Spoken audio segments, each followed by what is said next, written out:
My God, I hate trucks. That's right, for decades. And the question is, how bad is Philippine infrastructure? I guess the answer is bad, bad, bad. I mean, every time I travel, Andrew, I get infrastructure envy. I'm from Hong Kong. Yeah. Understood. So you don't know what I'm talking about. So for the people in the audience here, in the vernacular, it's called inggit. Naiinggit kami, hindi ba?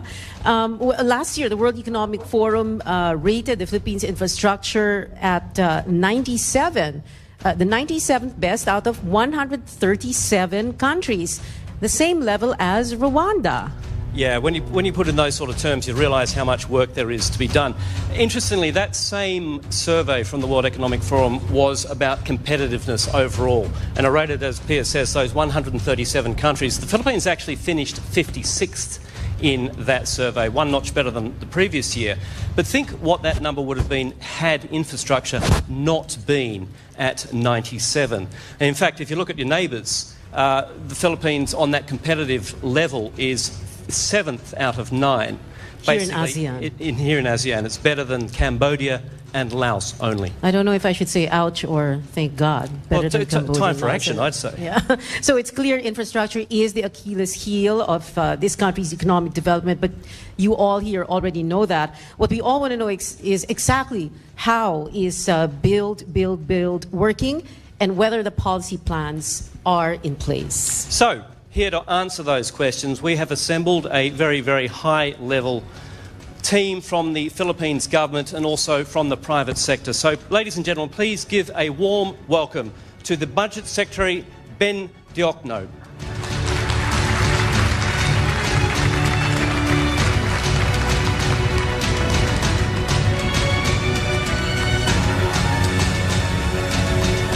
Also tonight we have the Socio-Economic Planning Secretary and NEDA Chief Ernesto Pernia.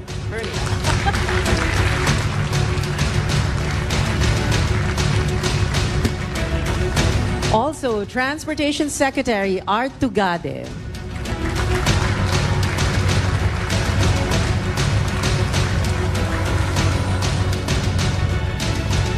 Public Works and Highway Secretary Mark Villar.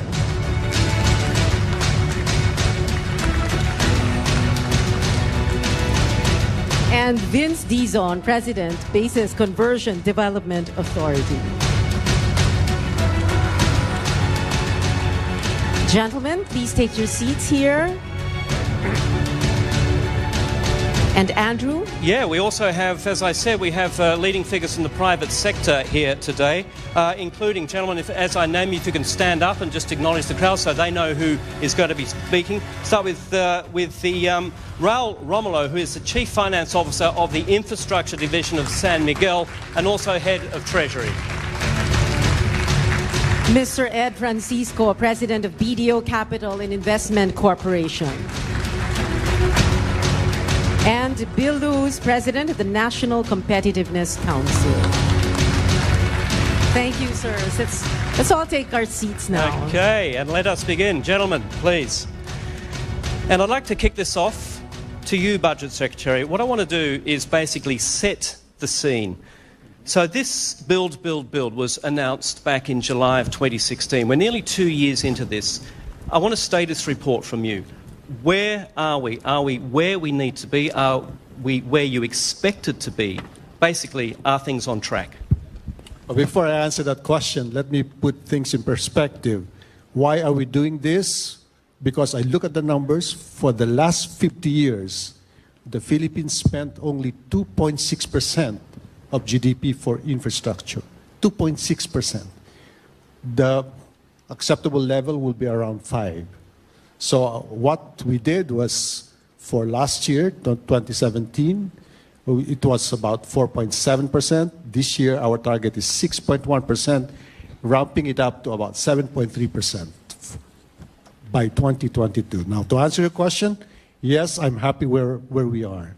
It's not easy to do this kind of massive, ambitious program in 2 years. But what we did was to maybe complete some projects which were not started, but we are finishing right now. For example, the Panglao International Airport, it will be done this August. Okay?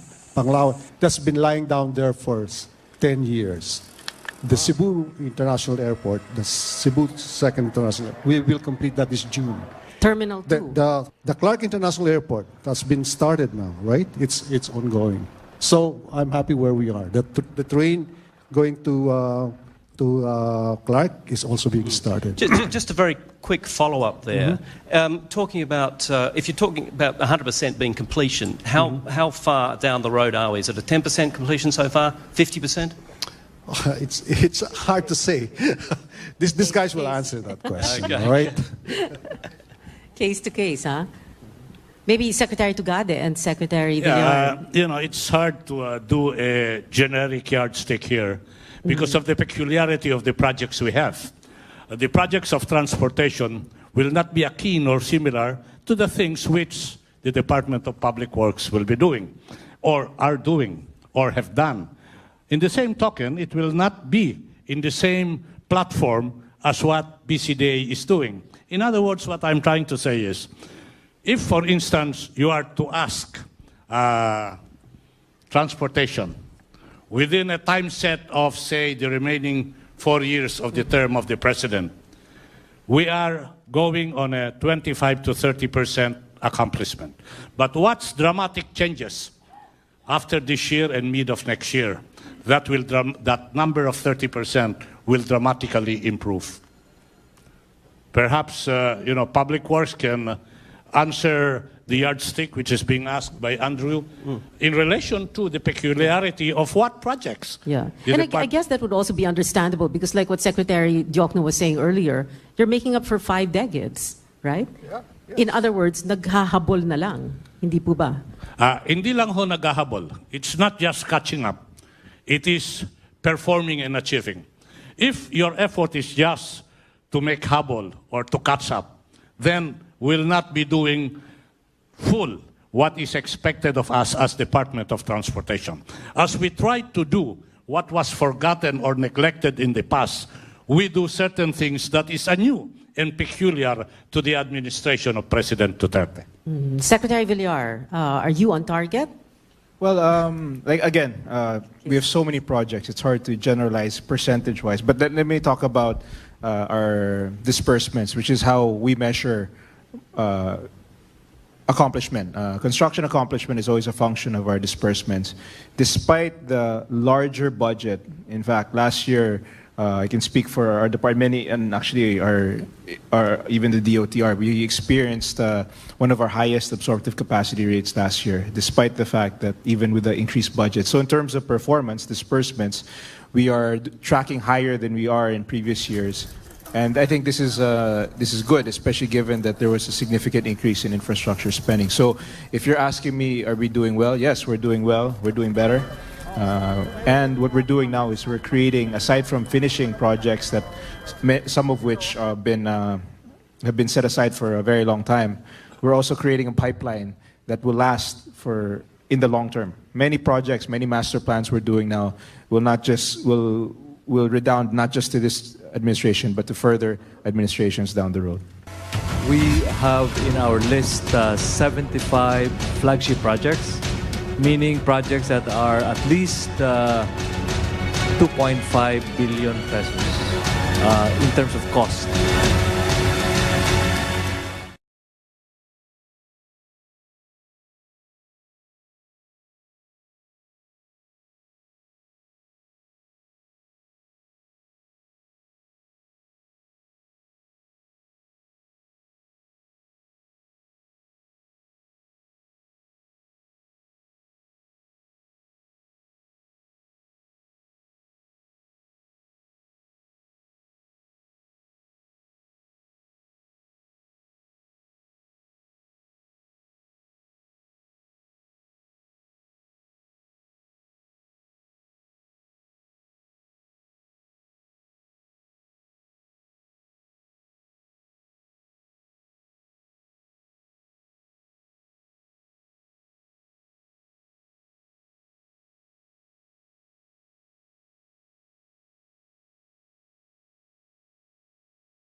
6 airports, 9 railways, 3 bus rapid transits, 4 seaports, 32 roads and bridges. I mean, it is a colossal undertaking. I just wanted to ask a question to you, Mr. Pinner, Secretary Pinner. What was the criteria, the key points that you needed to tick those boxes when you were choosing or when those projects were being chosen?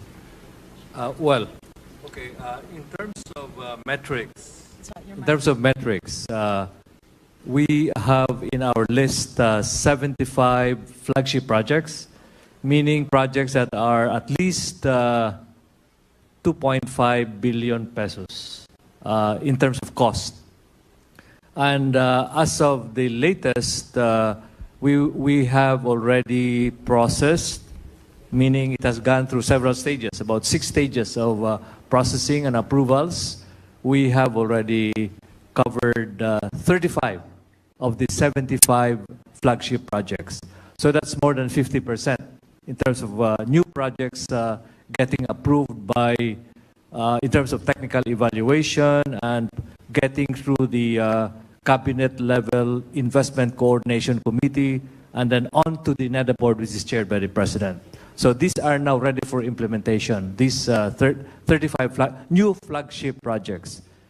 And besides that, we have, as mentioned by Secretary Villar, we are completing several projects that were unfinished in the previous administration, and they are about to be finished, like the Harbor Link from the port area that brings trucks directly to NLEX instead of having to go through Manila cities and further congest traffic.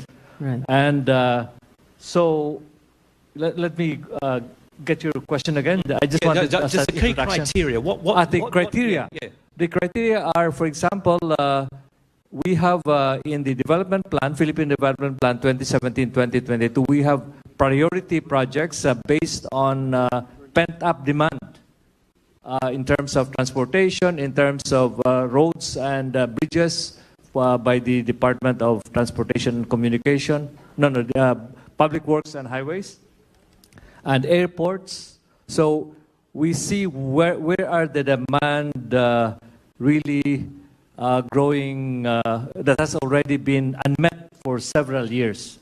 And so that's a very good criterion because in terms of viability and economic returns from that project, it's going to certainly have to be going to have great returns in terms of satisfying the needs of the country for transportation or for whatever types. There's several types of transportation. And also energy. Energy is mostly private sector, though. Yeah. So several years or several decades, 5 decades in fact. Yes. But I was wondering, there is a hashtag that you use, and I guess the younger men on stage would know this hashtag that you're using, comfortable life for all. Is that the criteria also, part of the criteria? I mean, that is the objective, right? To make things easier for people. Yeah, right? as I have mentioned earlier, when we assume our respective position in the Duterte administration, the president gave an all-embracing order. Make the Filipino comfortable. On the part of transportation, therefore, if you will ask for criteria and view this in the light of the president's directive of making the Filipino comfortable, what will be the criteria? The criteria will be mobility. The criteria will be connectivity. The criteria will be to enhance the movement and transfer of people and goods. And then ultimately, this will be translated into one word: comfortable. So that we are committed, the Department of Transportation is committed to achieving mobility and connectivity in the hope and with the target that we, in our own ways, will make the Filipino comfortable. Comfortable in terms not only of travel, but comfortable more particularly and generically in relation to way of life. So that the Filipino will no longer have infrastructure envy. Hindi na tayo maiinggit sa ibang bansa. But I wanted to ask also BCDA's Vince Dizon, you're implementing 11 projects, correct? New cities, special economic zones, including the new Clark City, 9,450 hectares. The alternative, you call this the alternative to Metro Manila, a release or exhaust valve to decongest Metro Manila. You're looking to build a new government administrative center there. This is a very ambitious project, but a lot of people are pinning their hopes on this. Can you tell us more about that? Yeah, thank you, Pia. You know, before I get into the details of those projects, I think to respond to the question raised earlier, what sets this program apart from past programs and past governments? I think there are three things. First is the boldness in the decision-making that's being done by this government. Second is the swift action that's being undertaken. And third is the unity of purpose of all the departments related to infrastructure. I don't think you have seen the kind of coordination and cooperation and unity that the Duterte administration has shown to be able to, as Andrew said earlier, accomplish the colossal output that needs to be done in such a short span of time. For BCDA, in cooperation with DOTR and DPWH, I think the new Clark City is really the crown jewel and the cornerstone of the projects that we're trying to do right now. It's so important because when you look at the quality of life of people not just in Metro Manila, but in other urban centers across the country, Cebu, Metro Davao, Metro, it's really at reaching a point where congestion, traffic, and all the other urban pressures that we're all going through on a day-to-day basis has become unbearable.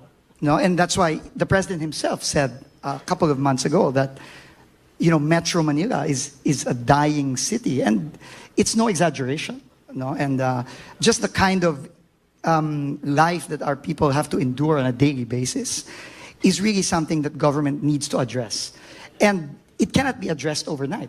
You know, I know a lot of experts seem to have magic bullet solutions, but in reality, there's no magic bullet to solve the problems we have in the urban centers in this country.